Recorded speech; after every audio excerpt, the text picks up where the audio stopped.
Welcome to episode 2 of Tractor Stories. Today we're going to talk about this 1964 John Deere 3020 Powershift diesel, which used to not be a diesel. It used to be a gas tractor. I diesel swapped this tractor not long after I bought it. My grandpa originally bought this tractor in the late 70s. When he bought it, it didn't have this 148 John Deere loader on it. He had it for a few years just without a loader, and then after a few years he found a loader and had them install it. Let me show you one of the best things I've done to this 148 loader is this WorkSaver skid steer quick attach. It makes it real easy to change from the bucket to the forks or in between. Another nice thing about this loader is Grandpa surprisingly spent the extra money to get the wobble stick control. And there's a control box right under the floorboard there with quick connect hoses. That's how it's always been, and it's really handy. While we're in this segment of the tractor, I'll link a video up and I'll also put it in the end screen, but I've added another control, this black handle, and that's another way that I can control the 3-point hitch. If you've ever drove a dash model John Deere 20 series or 10 series, you know that the 3-point hydraulics are sometimes in kind of a bad spot. So I can control it there or on the dash. Looking at this tractor, you'll see a few odd things about it. The green hubs, which I know aren't right and I'll drive a lot of guys crazy, but that's the way it was when I got it from Grandpa. That's the way he had it, and so it's going to stay that way. Same thing with the radio. The radio doesn't really work anymore. If it does, it's very poor, but you know, it's just, I keep it that way because that's the way it always was, and that's the way I like to keep it because that's the way he had it. And although I've changed it over to a diesel, the only real cosmetic change I've done to the tractor is that WorkSaver front attachment. And then, although I haven't had time to paint it yet, I put an extender on the muffler because I got tired of the smoke blowing back in my face. So this tractor I drove ever since I was 5-6 years old. This is a tractor I learned to drive on, and I spent a lot of time with my grandpa and spent a lot of time on this tractor just doing odd jobs around the place here. And I don't know, when I was small, this was the biggest thing in the world. And now it's a pretty small tractor to most, but I always thought it was pretty big. You may not be able to see it, but this tractor has 2,301 hours right now on a working tach.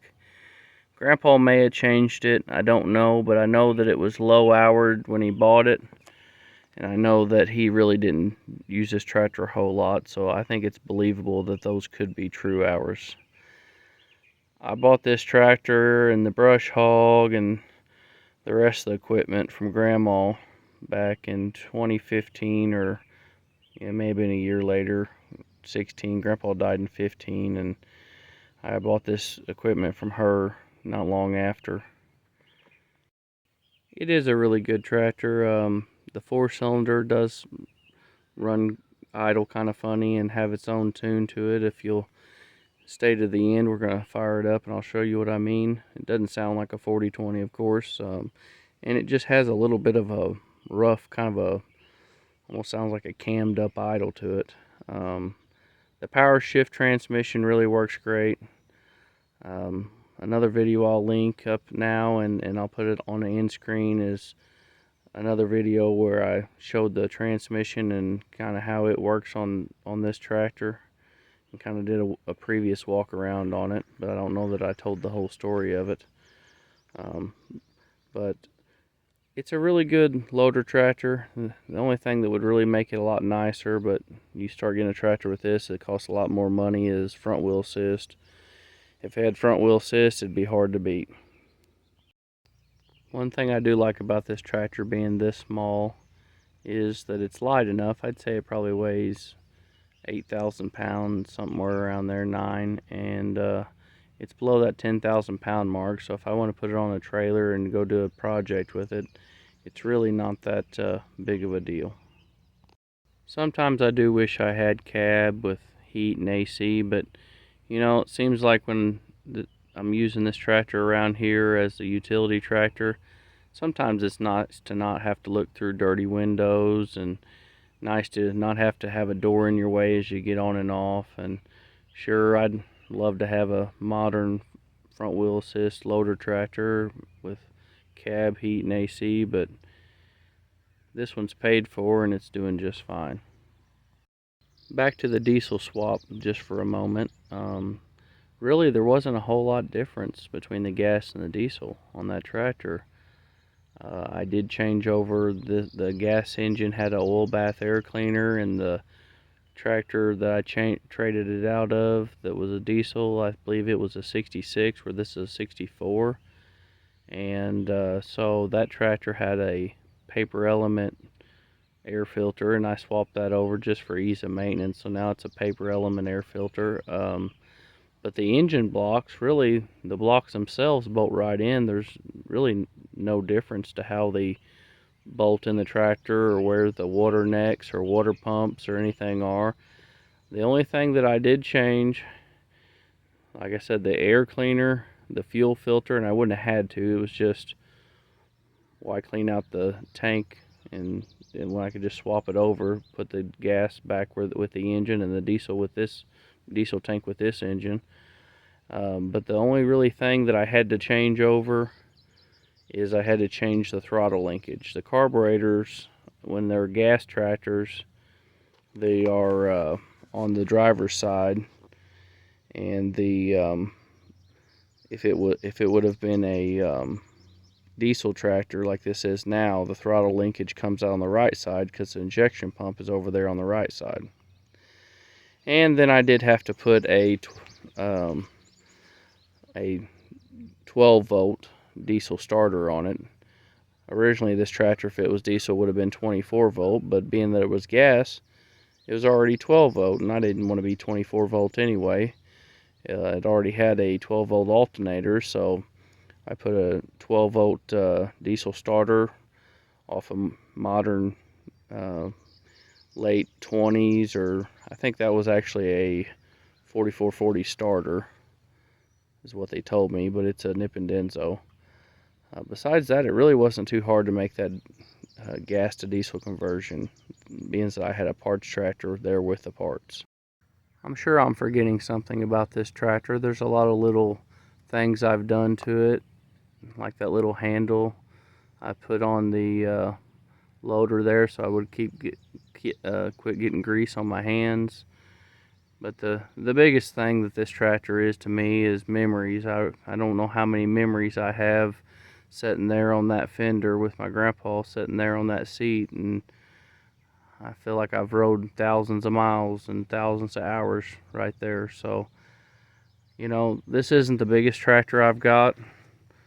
It sure isn't the most powerful, and it sure isn't the most valuable, but everybody knows, my wife knows, that if we go broke and tractors have to be sold, this will be the last one to leave.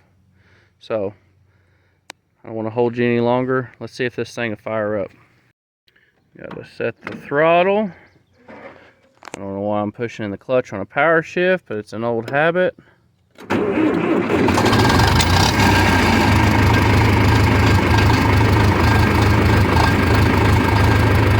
You'll notice what I mean. It's kind of like it's got a little cough it can't get out.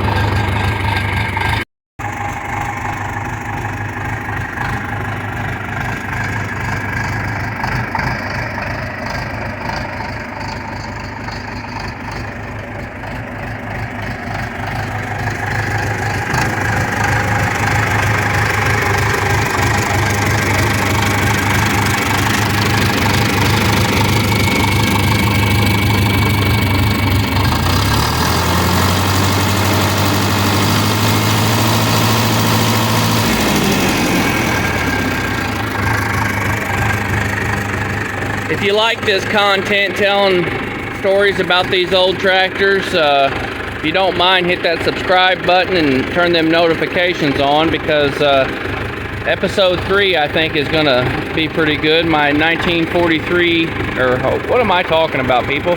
My 1971 4320, which I had to drag on the trailer. I bought it broke, and I want to tell you how I fixed it, what was wrong with it, what I paid for it, and how I turned it into a pretty good tractor. So, if you like this content at all, hit that subscribe, give me a thumbs up, but please leave me a comment on if you've got a 3020 and how you like it, or if you'd like to have a 3020. I sure appreciate you. Bye.